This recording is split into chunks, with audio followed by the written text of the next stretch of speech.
What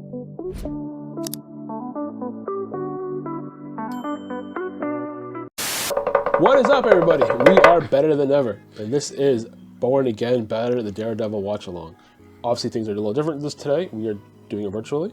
Joel is on my screen in front of me on the iPad. I'm in front of you for the camera. He's in front of his camera, and we're gonna just jump into it. Episodes came out last night. This way, we can get it out a little faster. Kind of give you what you guys want, and the show. The rundown. The show must go on, Joel.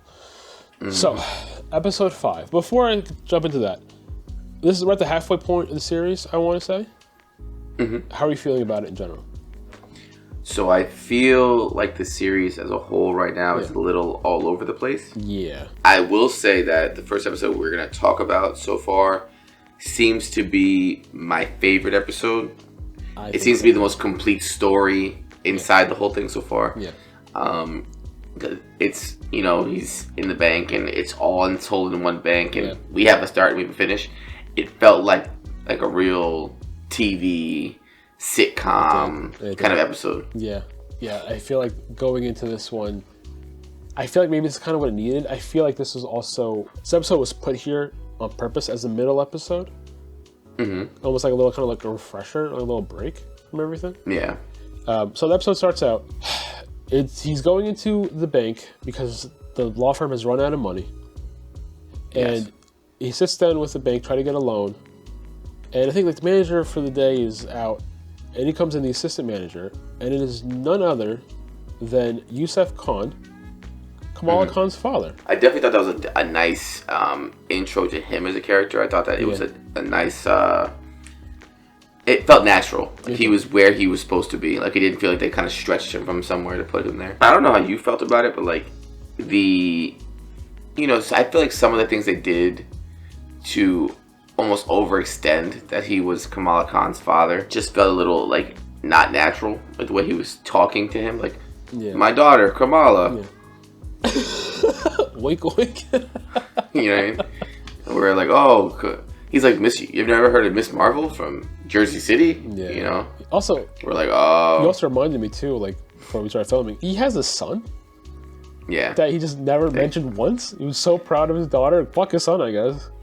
He's like, oh, Kamala and whatever, this guy. Yeah. This other guy. Funny enough, he did bring out a Funko Pop of Kamala Khan. Which is a weird, like, meta paradox thing. I'm actually surprised it's a legit Funko. Like, I mean, I think that they have a contract with Marvel. Well, the whole point of Funko is, like, they're all licensed figures, toys, whatever. Off licensed properties from everything you can imagine. There's a Funko for it. It's like Rule 34 of toys. This kind of like presents this weird paradox where like, are there Funkos of Marvel heroes in this Marvel universe? Yeah, think about it. There's a Broadway show of Captain America. There is a Captain America. Well, yeah, you're right. Yeah. So. It's so almost weird. It's almost like if you think about like The Boys, like the show The Boys. Like right? They clearly are trying to market them still. Like you know what I mean. I'm not sure who's profiting off them exactly. Yeah, their own merch. Yeah. They have to. I don't know if I like the whole Funko thing. I thought it was a little too like on the nose in your face, but like in that regard, like the way you brought it up, I guess it does make sense that there's merch of heroes. Yeah. I mean, even then, like I kind of wish that. Like, it's a Funko. I know it's a Funko. Yes. Everyone watching this knows it was a Funko. Yeah. But, like, have Kamala Khan's father sitting there with a Funko of Kamala Khan as Miss Marvel. And just don't say it. Just don't talk about it. It's a nice little Easter egg. Like, it's going to be like the Starbucks cup in freaking Game of Thrones. Well, that was an accident. Yeah, but still, like, everyone's like, the Starbucks cup. And so, like, it was something like, we could have been like, oh, that's what that was. Yeah.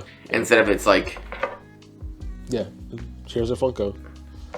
Here's my daughter, Kamala. Matt walks out of the bank. Doesn't get the loan he wants. And then immediately these robbers come in. You find out they're trying to get the money to pay back. Was it Luca? Part of the whole the Fisk thing that... Fisk and all of that kind of took a backseat in this episode. And then they start a hostage situation. Yeah. Which I thought was like kind of interesting. And it goes on for quite a while. Matt Murdock walks back in because he hears it because it's super hearing. He hears like, oh, there's obviously chaos going on. He comes back in. He's like, all right, let me try to help these people any way I can. And it goes on for quite a bit. And it goes on for a little too long, to the point where like I'm thinking to myself, like, okay, they just shoved it in our face that this is set in the MCU. They are real heroes in this world. Like Kamala Khan is right over to the, well, not right now, but normally, even then, Luke Cage, Spider-Man, Jessica Jones, all these different characters that are all these Iron Fist. Yeah, all these heroes that are like, so supposedly in New York. They mentioned that Kamala Khan's like off in California. Okay, that's fine. Where's everybody else? This hostage, it's a serious hostage situation or a major holiday.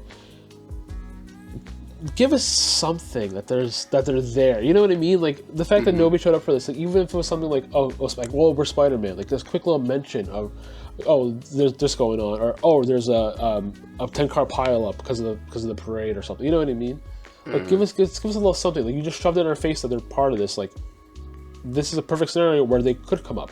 And for a while there, I really did think that Spider-Man or somebody was going to show up, and they just didn't. Yeah, I was hoping for it, but it's just at this point I'm starting to think it's more of a contained show than we initially thought. Yeah. Right. Yeah. They could have introduced a bunch of people. Yeah. Like easily. Yeah. In this situation to help out Daredevil in some way, shape, or form. Yeah. And then they would have had that moment, like. Yeah, I would great. The way it's also because the way they did show the Kamala thing in her face, like they are telling you like this is part of this universe. Like you can expect to see these heroes here, and then they don't show us any of the heroes they just mentioned or they just alluded to, and that was kind of disappointing. I'm not gonna lie. Yeah, it was what it was at that point. You know, I wish they would have done more with it. Yeah. But this episode, despite that, right, despite some of the shortcomings with some of the dialogue from Kamala Khan's father, which was it's Yusuf Khan, right? Yusuf, yeah. Is his first name? Yep, Yusuf. Yep. Yusuf Khan.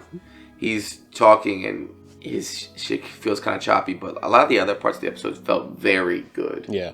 Like, tonally, it felt completely different than everything else we've been seeing. It almost felt like it was a completely different writer written for a completely different show. Yeah. But I liked it a lot. Yeah. In terms of, like, he uses this ability to get back into the building. Yes. And make it seem like he was just some blind guy. I love that. I love when he does that. I love when he pulls the blind card. Like, I'm sorry, you're talking to me. Like, he has no idea. Yeah. And he plays it up really well. Yeah. Like, he did several scenes for that. The thing with the bathroom, he made it seem like he couldn't see his way to the bathroom.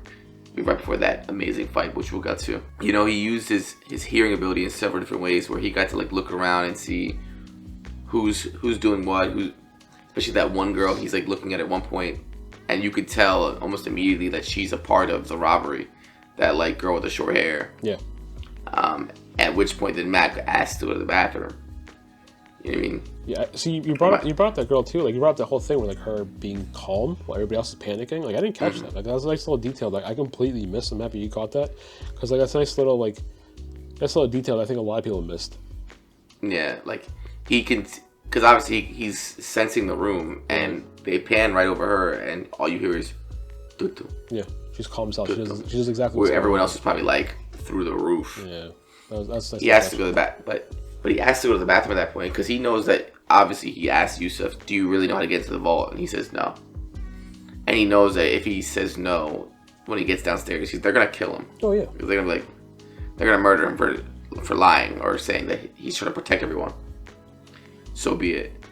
But then we get like this intro into this stairway fight, which, you know, it was just so epically done. But something I noticed as well, and not only in that stairway fight, but the final fight of that episode, like, it looks like he's been out of practice for a long time. He has been. I think that's what they're trying to hint at too, is that he's rusty. Because he's fighting like Joe Schmoes and getting his shit pushed. These are the goons that, like, he's used to fighting. So you almost expect him to just beat their ass as fast as possible, and no, he can't. He's like really struggling in these fights. Yeah. But we had some great moments in these fights. Yeah. And I think before we even kind of like got jumped in the call, I think the first thing we said to each other was that shotgun catch. So nice. Was so good. It was so good. And like, I didn't really know, like, you see kind of tipping a little bit, and like, I didn't really know where it was going. Even then, I'm just like, what's he gonna do about this? The shotgun's gonna go off when it hits the bottom stairwell, and then like all the chaos is gonna break loose or whatever. And then like the way he brings the guy down, he's like choking him, and he just reaches out through the railing Yeah. And grabs the shotgun. Are you kidding me? That's so good. Just the fact that he put him in a seated triangle situation, like over top of him. He's sliding down the stairs, like, and he goes. It's so good, bro. Whoever thought of that choreography, like, kudos to you. That was amazing. So good. And Daredevil's always been known for its good fight choreography, right? But it's funny too because they've always had great fights, but they've always been like all the best fights have been like super small contained spaces where they use. That's where he excels. Yeah, where they use like the environment to their advantage. Where the most like iconic fight from the series is probably what was episode 2, that one cut like hallway fight. Oh yeah, which is everybody knows. Everybody knows that fight, and like think about it, like it works because it is like in a super tight hallway. So like the way they're able to like really like tighten it up for the best choreography they could, it works. It works so well. Yeah, and then we get down to the bottom of the stairwell, and he continues to help out Yusuf Khan. And one of the funnier moments of the episode, you know, he knocks out the guard, and then they ask like, "Oh, what's the update?" Yeah, and he puts on his accent, which was good. Yeah, which I mean, I think it's his actual accent, isn't it? Like, no, he's English, so it's not an Irish accent. Oh, he's English. Yeah. Either way, clearly he puts his accent on it, and they pause for a second. They're like, "Okay. Oh, then why are you talking to me for?" Like, like, something that happens right after that I'm not a fan of. It's another section of jumbled dialogue from Yusuf Khan here. We have what are you trying to turn it's over 1 million combinations for that lock, and blah blah blah. It's not like it's a piggy bank I got for Kamala. Like, you remember her, right? I just mentioned her 5 minutes ago. You remember my daughter, Kamala Khan? I don't have a son though. Miss Marvel? Yeah. I don't have a son though at all. And then, of course, directly afterwards, using his hearing ability, you can't even see the numbers. He's just like, yeah, whatever, bro. Yeah, what you're saying? Yep. Oh, yeah, it's open. Yeah. So good. There was a great moment though too, where like he walked in, and he's like, "Oh," Yusuf is like, "What kind of lawyer are you?" And that goes, "I'm a really good lawyer." Which did you catch that callback? He said that in No Way Home. Yeah. Same thing where he caught the brick through the window in fucking Peter Parker's apartment. He's like, "I'm a really good lawyer." I love. Yeah, I was like, "Oh yeah, let's go." I think definitely, bro. Yeah, that's definitely like that's some good dialogue there. I wish that was for the rest of the episode. Yeah, exactly. Well, can't get it wrong. And then, so he comes out. They come upstairs, like, all right, we gotta just front this. And like, I'm thinking that they're gonna put on like the disguises of like the robbers, because like they're all wearing like these like primary colors of like the mask, ski mask. So I expected him to put it on. I don't know how Yusuf would pull it off, because he's obviously like a little older man. You can tell he's not a 6 foot something Irishman with a gun. So then they come up, and they come up like as themselves. I'm just like, oh, where the hell is this guy? Yeah, which I would think would be a red flag immediately, right? Like, where's the other guard? Yeah, like where are they going here? Like where yeah, that's the thing one of the guys says too, is like where's Red or whatever he was, like, wearing the color. And he comes up and he pulls out what they were looking for, which they pulled out of the safe. This gigantic like yellowish diamond. And I'm not gonna lie, for a split second there, I thought it was magical in this universe, you know what I mean? I'm like, okay, like, is this gonna be like a white tiger amulet type of thing? I really expect that to be something like special. I think I think they just wanted to sell it for like that 1.8 million they needed. Yeah, they just needed the money for the which episode. It's a little underwhelming, because like they made such a big emphasis. I'm just like, oh, this big, beautiful diamond. I'm like, this has to be like something special, and it's not. It's just expensive. Yeah, it's just expensive diamonds for them to use. But you know, he kind of uses it as leverage, and he's hoping to like throw it in there, and he throws it into the bag again, and he's like, "Listen, like, we got the diamond now. That's all you need to worry about. Let these people go. Yeah, and you can get the diamond. You go on your way. Everyone wins." Yeah. He's like, "Oh, I'm just gonna shoot you in the face, basically." And Murdock kind of knows that the police are gonna breach this door any second, so he's like, totally, got it, catch." And then we have the kind of the switcheroo, and in my notes here I have it's like the heist within the heist. Yeah. We have like heistception essentially, like heistception. You know, he goes into the whole fight, and certain parts of it that I really did like, that he's only using enough force to get the job done. Yeah, like at one point, like, you know, he's walking past that one guard, he cracks him with his cane that's broken apart. which he kept breaking apart as two, like billy clubs. Oh, that's so good. Nice little touch. Smacks it up, and then he's obviously trying to keep tabs on the two individuals leaving. Yes, yeah. Because the one guy dresses to being a cop, and he hands the diamond off to the one female, and he's like, "Give this to Luca." Yeah. Luca Doncic. Like there's your payment. Here's your 1.8 million. It was definitely a nice little scene at the end, where it's another fight scene ensues afterwards. Oh, what a fight! And man. Of course, they call back to him having the red mask. They throw the red mask on, and he goes to. Why was he goes to town? He was kind of getting worked for a little bit. He was a little bit, but then like he beats his ass. Yeah, and he gets brutal. Oh my god, we stomped on his leg. Yeah, it's wild. I'm like, oh my. I jumped. I was like, oh shit! Like he really did it. You heard a crack and everything. Like he was just like, no, like you're not getting away with this. Full on 2-footed stomp to his knee. That's how crazy you have to be to do that. To do like a full on 2-footed stomp down on somebody's leg, but he beats the shit out of this guy, and it felt good. And like, kind of, I didn't realize this till like afterwards. It's like, well, why is he? I mean, kind of real it right after, but like, why is he going after the girl? If like, I'm sure he knows that the girl has the diamond, and then you find out like almost immediately after, like, no, she has just one of the candies. She's like a hard candy in her pocket. Yeah, same color. I was like, oh shit, okay, that makes sense. So like, now he's just going after this guy for pure revenge. You know what I mean? Like he knows he doesn't have the diamond, so he's going after him just to beat his ass, which I loved. I love that he was just like, all right, you took this too far. I'm gonna beat the shit out of you now for no other reason. Yeah, you pointed a gun at my face. Congratulations, you played yourself. Exactly. Yeah, like I'm not letting you get away with this. He just beats the brakes off this man. So I texted you immediately after I watched this too. I was like, this might be my favorite episode. Yeah, I think you share. I think you share the same sentiment. Yeah, it's mine as well. It's a nice contained story. Yeah. It feels bright. It feels fresh. Yeah. Like there's no part of it where I'm like, I mean, there are some parts of it I don't like, but for the most part, like, I have more positives than negatives. Oh yeah. In the grand scheme of things, I love this. It was just a nice, refreshing break from everything going on. Because I feel like the first 4 episodes, like there was so much happening, so much, so fast, you know. And so for this to kind of like take it slow down, and this is like I think you mentioned like off screen, like this is like a nice little glimpse of daily life, you know, of stuff that you can do, and also just kind of him just being like a lawyer, like business is doing well, they need money, blah blah blah, and like okay, obviously it's gonna go wrong, otherwise it'd be a boring episode if it didn't. But it was just a refreshing view on Matt Murdock. You know, I feel like we haven't seen this like since the Netflix series.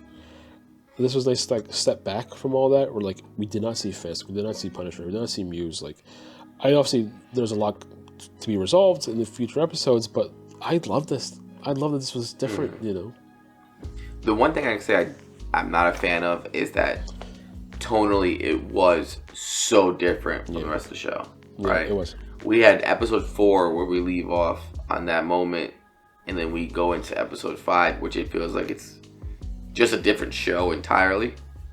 And then as we go on to episode 6, it felt like episode 4 and episode 6 were supposed to be together. Yeah, it just felt like it was kind of shoved in there. But I think it's because it was the halfway point of the season. Yeah. I don't know. Overall, though, I think I can confidently say this was my favorite episode. Yeah, same. This felt like old school Daredevil, like Matt Murdock. This felt like it could have been a comic story. Yeah. But what couldn't have felt like a comic story was, I don't know how I felt about episode 6. So I felt really strongly about episode 5, right? Yeah. And episode 5 had a lot of positives, a lot more positives than negatives. But I didn't necessarily feel the same way about episode 6. Episode 6 felt like a little bit of a, I think I've used this term in a previous episode, a bit of a Frankenstein episode, like after all the rewrites. There was quite a bit happening. Which is also funny because episode 5 was just like a nice, refreshing, nice little breather, I guess, from the super convoluted story. And they throw you right back into it immediately. And you get into it, you're just like almost like a little sigh of just like, all right, here we go again. You know what I mean? So episode 6, like it opens up with quite a bit happening. But one of the first things I noticed was on one of the TV screens, they're showing Swordsman. Yeah. Who we haven't seen since the Hawkeye series. Like he was the one who I think stole the sword that Hawkeye uses as Ronin. So he was going around like as Ronin.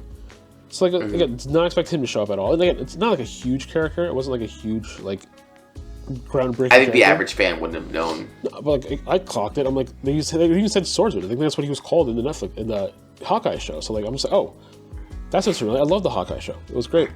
Mm-hmm. So that was a nice little callback, but like, it wasn't groundbreaking either. But I didn't appreciate it. So again, this story's all over the place.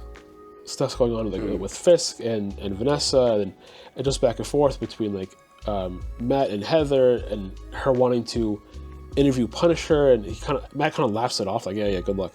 So this episode's all over the place, and then it kind of finds itself again where Angela comes up to Matt's office, and she's just like, my uncle was looking into something, and she's just like, oh, he was trying to help these people, like he was a real hero, like the city needed him, and she basically says like, oh, somebody needs to continue his work. Yeah. That's the biggest like hint that she's trying to take over they could have given us. You know what I mean? Mm-hmm. Like they already kind of shoved it in her face. Like they just shoved it in her face. They kind of like hit that. They put so much emphasis on her right after he died. Yeah. It was like the episode like after he died, really like the morning after. They're just like, oh, here's his niece who has a lot of lines. Like she's not just a regular character. You know what I mean? Mm-hmm. So they already kind of giving us that like, okay, this is not just anybody. This is probably in the comic book lore. Like she does take over at some point. Yeah, she takes the mantle eventually. Yeah, we did mention in the previous episode, like we thought she was too young, but like the way they're setting up, like she's probably taking over by the end of the episode, by the end of the season. Oh yeah. Which I would not be mad. Cause I'm like, okay, they gave us. And even now, if you think about it, like you have the connections from now Matt Murdock, Kamala Khan, White Tiger. Yeah. She's gonna end up being with that Young Justice crew. Yeah, pretty soon. Young Justice. Young Justice League? Young Justice. Yeah, you know what I mean? The Young Avengers. The Young Avengers crew. Like, you have, Ant-Man's daughter. Yes, yeah. You have Kate Bishop. The new Hawkeye, Kate Bishop. Yep. You have all of them. Kamala Khan. Yeah. All these young females that they're going to link into a team. I can see it. I'm fine with it. So I wouldn't be so mad because, like, obviously we were mad that they took White Tiger away from us so quickly. But they're definitely setting it up to bring it back. Which I'm not mad as long as they give it back because, like, they completely underwhelmed us with that story. Mm-hmm. But again, the story's kind of all over the place again. Fisk has this black tie event. It doesn't really go well for him. No, it just further proves that like this is not Fisk's world, right? No. He's very much in the underbelly of New York. And now he's talking to these rich billionaires and millionaire aristocrats and all this nonsense. He's trying to like, gain money for his project, but they see him for what he is. Trust me, if you're that rich, like you kind of know what's going on to some degree. Yeah, especially with another billionaire next to you. Yeah, exactly. So they kind of stray like, okay, just because you're married, you have no power. Like they're straight up saying like, oh, we run the city. Like money does rule. Money does rule the city. Unfortunately, I think Fisk is kind of finding out the hard way.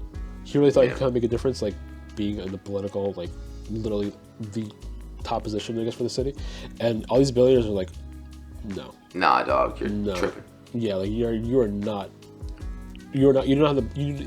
have the power you think you have.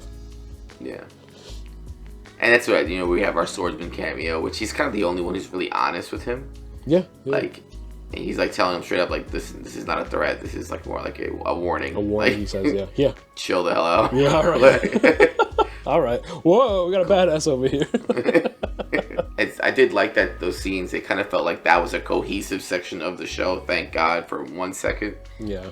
But then obviously we go from there to the Angela walking through the tunnels of New York's section of the show. Yeah. We have. And don't get me wrong. Like I get it. She, for plot's sake, she was gonna find this guy's lair and his secret area. Yeah, but so fast. Or find him. But like you trying to tell me that White Tiger was doing all this research. Yeah. And she would, within seconds of looking at his notes, I know exactly where to go. And on our first night out. Not only that, but like people have been going missing. Like so, they mentioned that I think in the very beginning of the episode too. With like the BB reports, like people are missing the city. No one's doing anything about it. Blah blah blah. Like there's no way there's not like somebody on their own looking into this. You know what I mean? Like there's no way there's not like a Spider-Man. There's not like an FBI task force. There's not like people like doing all that. Exactly. Not even like a hero. Not even like one of these like heroes. Like literally just anybody, like a private investigator or somebody. You know what I mean? Mm-hmm. The fact that this girl found it, because she had notes, but like this girl found it so fast. I'm just but then even then, like, how did White Tiger not find it? Exactly. Yeah. Exactly. You know what I mean? Even though he had powers and everything like that, like how does he not find it? But it's funny because Fisk says a funny line in the episode before this. He's like talking to the chief of police. He's like, it's a bad day essentially when the waste management people find out there's a serial killer in New York before the cops do. Yeah, because they found out all the graffiti was used of blood, and like this leads off of this whole thing. And then Muse captures Angela immediately. Yeah. Again, it's a little underwhelming because you're thinking like, okay, she has the amulet, maybe she is wearing it. Maybe she fights him off a little bit. Exactly. Maybe she has power. She, it's due to her. Maybe she tries to go in herself and like beat his ass. And like, no, she gets captured. She gets taken. And it's I think White Tiger's wife, Hector Ayala's wife, that calls him out. Like, hey, can't find her. Blah blah blah. And he springs into action. And that brings us finally 6 episodes later. We have him in the Daredevil suit. Mm-hmm. It took 6 episodes to get here. Are you kidding me? Yeah, so the only thing I'll say about that is like I don't understand. So I understand how Angela found the area in which this secret lair is, right? Yeah. I get it. Like the notes to some degree, like she figured out, okay, it's in this general vicinity. How the hell does Daredevil find her? I don't know. Immediately. He finds her faster than she found Muse. Mm-hmm. Like, because if you think about it, Muse really found Angela. Yeah, she was wandering the wrong area. Yeah. Matt Murdock knew exactly where to go. Not only where like she might be captured, where his secret lair was, dude. Literally the front door. And that's too convenient. That's too convenient for my sake. Muse looks down the hallway, nothing. Looks in the hallway again. It's like, yeah, that was cool. The way he kind of comes in, and throws the blade club. Yeah. The fight is cool enough that you're hoping that people just like look at the fight and they're like, oh, yeah, okay, like it was the fight's cool. It was a cool fight. It was really good. But like in the middle of all that, Fisk is having his own fucking fight. Mm-hmm. Like with Adam, his name was, right? Yeah, that's his ex-lover, and that goes off into his own little chaos, some little chaotic, insane battle. Bro, I will tell you though, the funniest thing in the world to me is the fact that Fisk is having this whole conversation with this guy about how, back in the day when I was getting into fights, and I bet I would always pick something up to make the fight even, and Adam's looking at him like this giant man with an axe. Yeah, Fisk is like huge already. Yeah, Fisk is like, there you go, buddy, have fun. They hands him an axe. And Adam really thought for half a second, like, oh, I'm about to go to town. Oh, he's also like quite weak, malnourished. Wow. Yeah. Oh my god. Gets his shit pushed. I will say I did like the fact that they were cutting it back and forth from Kingpin and Adam to Muse and Daredevil. Yeah. And very seamlessly, right? Yeah. It was just kind of going. Like uppercut would happen, you'd be like, oof. You see the uppercut somewhere else, or the overhead would happen, or when they slammed him. It was mad funny though, because they had Daredevil slam Muse onto a table. They had Kingpin throw Adam at the roof. Yeah. So easily. And then but the parallels are great because there's also like under the surface, like there's like a deeper meaning to like all these kind of fights where for Fisk it's him trying to reawaken Kingpin. Mm-hmm. Where there was obviously the side of him they alluded to in episode 4 where like you find out like, okay, he has Adam captured. Now I come back, he's like, I'm going to kill this man.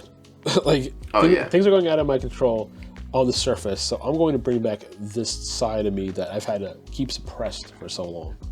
He's like, he doesn't actually even kill him though. Like he just beats the shit out of him. I'm surprised if he doesn't die. Like he slams his head against like a brick wall, like multiple times. They knew just enough to show us his back going like this. Yeah, just enough to show he's like actually alive. He's alive. Yeah, but reality, he's probably gonna die. But Adam should have died in that situation. But like again, he had to use Adam to just bring that side back, and like you see something similar with Daredevil. Like this is his first time like putting on the suit since Foggy died, and we had the moments with Punisher, with Frank kind of yelling at him like, "Oh, say his name," like blah blah blah, like come back, like blah blah blah, and this is the first time seeing him like in the suit beat the shit out of somebody.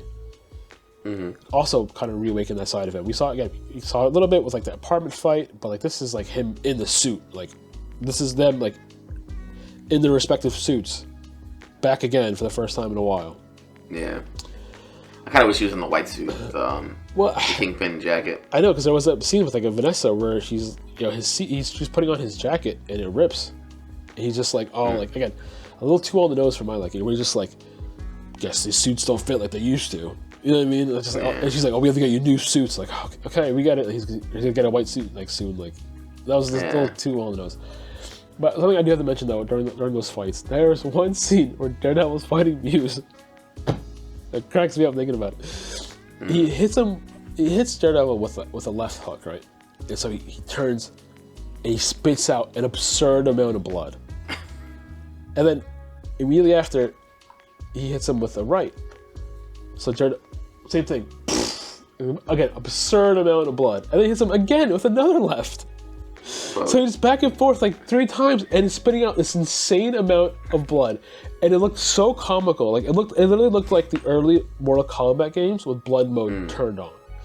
It looked absolutely insane, the amount of blood that was spitting out of this guy's mouth. It looked so ridiculous. Strike. Yeah, bro, and it wasn't just like a little bit here and there. No, it was a full-on spray. It was insane. It was hilarious. It was absolutely hilarious. Like no blood left in his face. No, I laughed. I'm like, there's no way they're really doing this. There's no way. And like, no, they did. I really saw that. I had to rewind it. I'm like, this is so stupid. Just blood everywhere. It was so stupid. Just spraying. But it was a good fight, though. It was a good fight. And it was a good fight. It ended in a way that I wasn't really.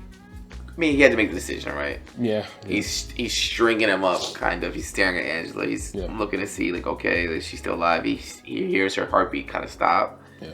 And he goes, all right, cool. Let me let Muse go. I'll handle that. Yeah. I would have wished, that she would have had, like, the amulet on or something. That maybe the amulet would have saved her. You realize she had powers. Yeah. Something, bro. But, like... There might be something going forward where... she really realized, she almost died. Next time I'm going to wear the amulet. Or she's going to try, like, okay, like, I couldn't beat him on my own. Let me try with the amulet next time. I think, like, I think very soon we're going to see her take on the White Tiger. Yeah. I'm hoping that they introduce her as that finally. Like, 'cause I feel like this would have been a great time to do it. I mean, granted, this episode was so jam-packed. That's kind of my last big gripe with the episode in general, is that I just feel like it was too much for one episode. It felt like this could have been 2, maybe 3 episodes. And it just kind of were like... Yeah, which I'm very surprised, because I'm like...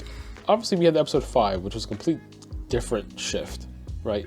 Mm-hmm. All this takes a backseat in episode 5. So, like, all right, episode 6, like, we're going to get back into it. And they jammed everything they possibly could down your throat. They are shoving everything you could possibly imagine happening in this world right now is happening at the exact same time. So like there was just so much like fist politics, Matt's lawyer side, Muse like just grabbing people in the middle of the night, people coming up to him, they know him because they recognize his artwork or whatever, and then he's just killing people. Like I don't say it wasn't broad daylight, but like it was just like in public in an alley. Like I mean, he kind of killed them. Like if you even think about the way he killed them, right? He killed them where they were, ripped their eyeballs out, set them up on the street. And like clearly a main street. Yeah, like they see him because he's painting in like middle of like a public area. So if somebody else like, so they were able to stumble upon him. How did nobody else stumble upon him murdering them? Well, this whole show's about that at this point. Like friggin' White Tiger getting popped in the middle of the street. Yeah. You have fucking Muse just getting caught by Angela, this little girl, and these 2 drunk chicks. Like. It's like almost it's like too convenient. It's just this episode was all over the place. This one, I like certain moments, but overall this was just a clusterfuck. So to kind of like wrap this whole video up to some degree, like here's my 2 cents about this whole series so far. I feel like this series has, a lot of good moments. Yes, there's a lot of good in this show. Yes, I feel like. I can take away a lot of things and be like, okay, I really like that, I really like that. But there's a lot of things that just don't make sense. It feels like they just, like this is like 2 or 3 shows completely kind of mushed together. and they're just like, all right, well, we kind of filmed a lot of this, and we spent a lot of money, so let's kind of just make this hodgepodgey thing work. And as much as I want to say, like, I do, okay, I'll say this: I enjoy the series. I don't like the series. Yeah, I enjoy moments of the series, but collectively, it is thrown together so haphazardly. It just doesn't land most of the time. And there's only 3 episodes to go, so I don't see how they're going to stick the landing because there's just so much happening. Well, wasn't there like originally like 17 episodes? So I think it was 18, and so this is 9 this season. So I think they split up between 2 seasons. So 9 and 9. So I think that hopefully they use the first 9 to like fix all the rewrites, and then they go back 9 to like really like hammer it home. But yeah, we'll see. I think so too. I want to give it, again, we still have 3 episodes to go, so I can't judge the season as a whole yet. But I think like going forward, like because they had to, like you said, throw this all together, I think they will be able to start season 2 on a clean slate. That's what I'm hoping for, because like there's something there, like they're on the right track with certain moments, but I think because of like all the reshoots and rewrites, whatever they had to do, like this kind of just got lost in the sauce. Yeah, a lot of things got lost in the shuffle. Yeah. But you know, we will continue to soldier on, and we will continue to watch the show. We will. We will be there next Tuesday. Absolutely. Yeah, we were completely not expecting 2 episodes this time. Nope. But you know, we'll hopefully go into 1 episode a week next time. Yeah. All right. Wrapping up. Once again, I'm Steven. That is Joel, and we are better than ever. And this was Born Again Better. Make sure you like, comment, subscribe, share with your friends, share with your parents, share with your brother, share with your sister, share with everybody. See you next time. Peace.